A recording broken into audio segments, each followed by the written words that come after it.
Hello, my name is Jenna Weiser. I'm going to be giving a presentation on my internship overview for my internship this semester with New England Sheet Metal and Mechanical Co. So, looking at the contents of my presentation, I'm going to introduce myself a little bit more in depth. Then I'm going to talk about the work experience I gained from my internship.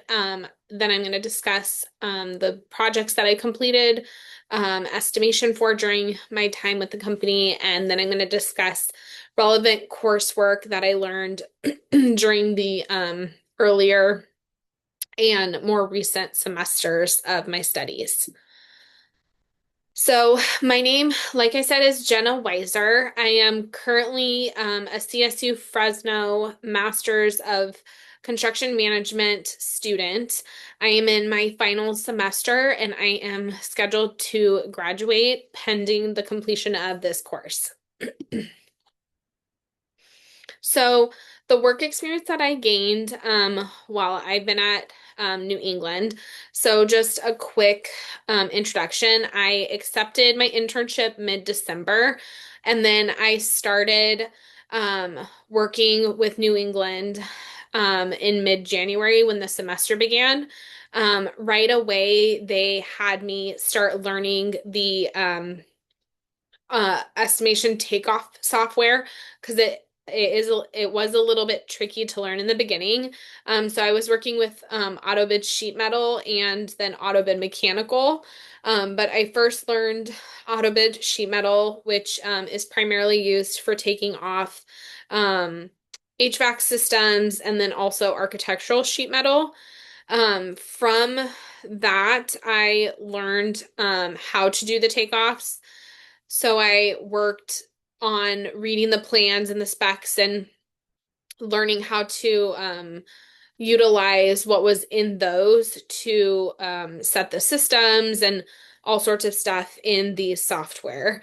And then once my takeoff was complete in the software, I learned how to run the reports and not just run them, but also learn how to read them and understand them and look at them for the whether they were accurate or not and see if there was things we needed to tweak. Um, so that was the first portion of my internship. Once I learned how to use this takeoff software, then I was taught how to import um, what was taken off in the software into our estimation workbooks. So we primarily self-perform HVAC, plumbing, both wet plumbing and also mechanical plumbing and piping. And then we do architectural sheet metal as well.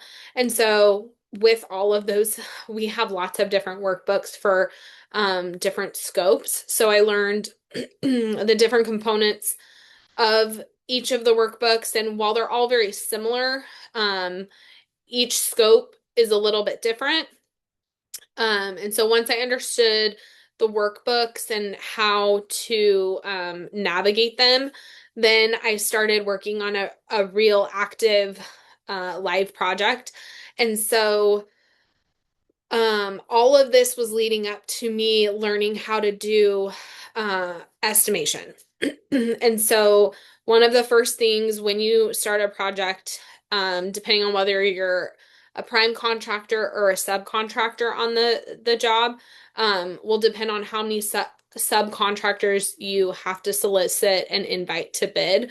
And so that was one of the next things I learned how to do was to reach out to the companies that we have worked for and worked with and for in the past and who have worked for us. And then from there, I solicited them for, bids to work on our various projects with us. And then I learned from that point how to compile all of the different components from um, the pricing of the takeoffs to looking at labor and labor requirements for the project and then also when we would get quotes in from the subcontractors, where and how to put those into our bid. So, a couple of projects that I worked on during my semester of my internship project. One of the first ones was the CDCR Corcoran Prison kitchen HVAC remodel. And that project taught me a lot. Um, for right out the bat, I noticed that there were some things not adding up. And so when I discussed it with my mentor, he was he was very open and said, there is a lot of missing information, but this is going to be a great opportunity for you to learn how to write and submit RFIs. And so I think like day one of that project, I was learning how to write and submit RFIs. And that has been hugely uh, influential in all my other projects because now I can write RFIs almost in my sleep because of how many I had to write for that project. So another project I worked on was the Clovis Unified 8-campus kitchen remodel.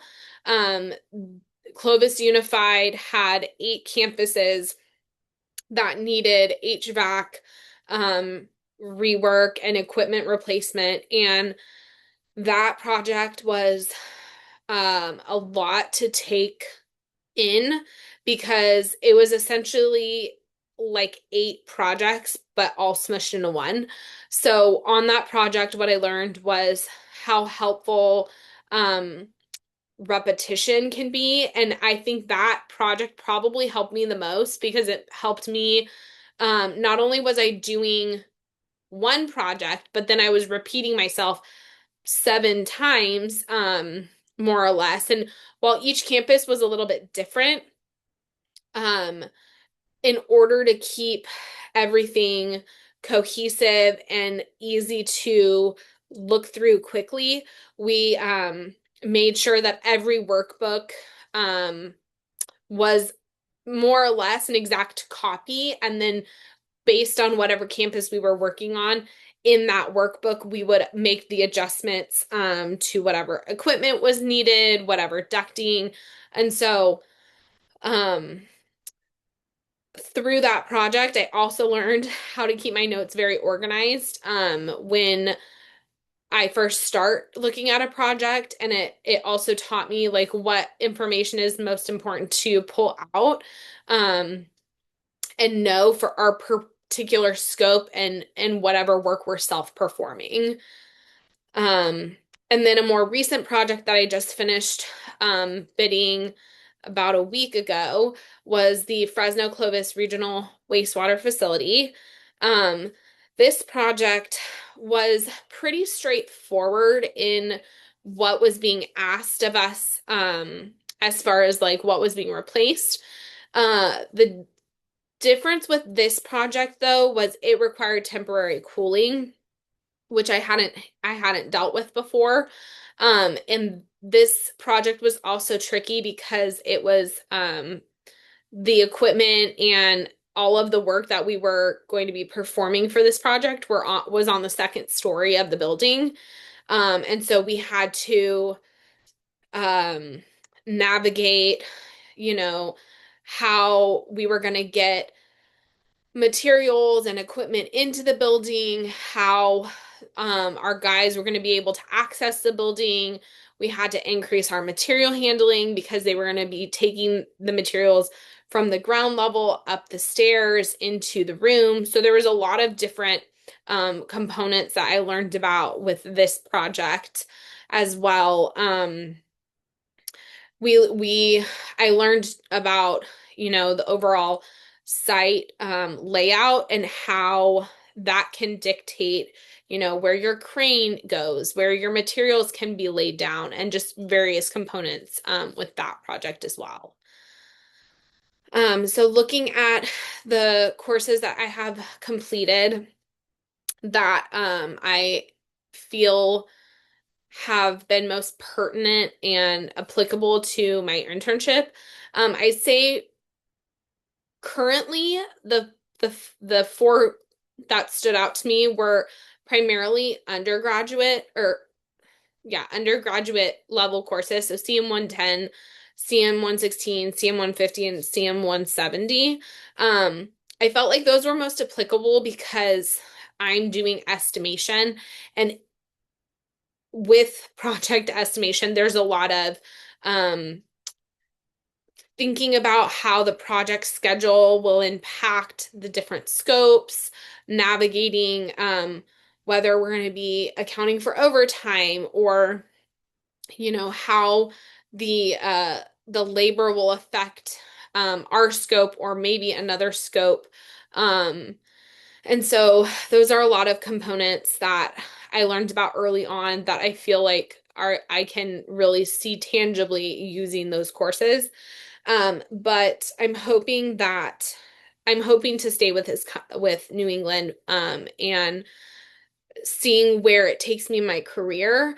But some of the positions that I know I could grow into in the future would allow me to use some of my more graduate level courses like CM 220, CM 230, and CM 240, and utilizing the components that I learned from those courses like lean construction methods, and pre-construction, if I'm doing um, estimation, but also construction project management within the company. And then there is a gentleman who is a part of our team, and he does a lot of project operations. So that's a possible pathway I could take. And then just overall, business management and business strategies would be very applicable in many of those different positions. So that is my internship overview. Thank you for listening.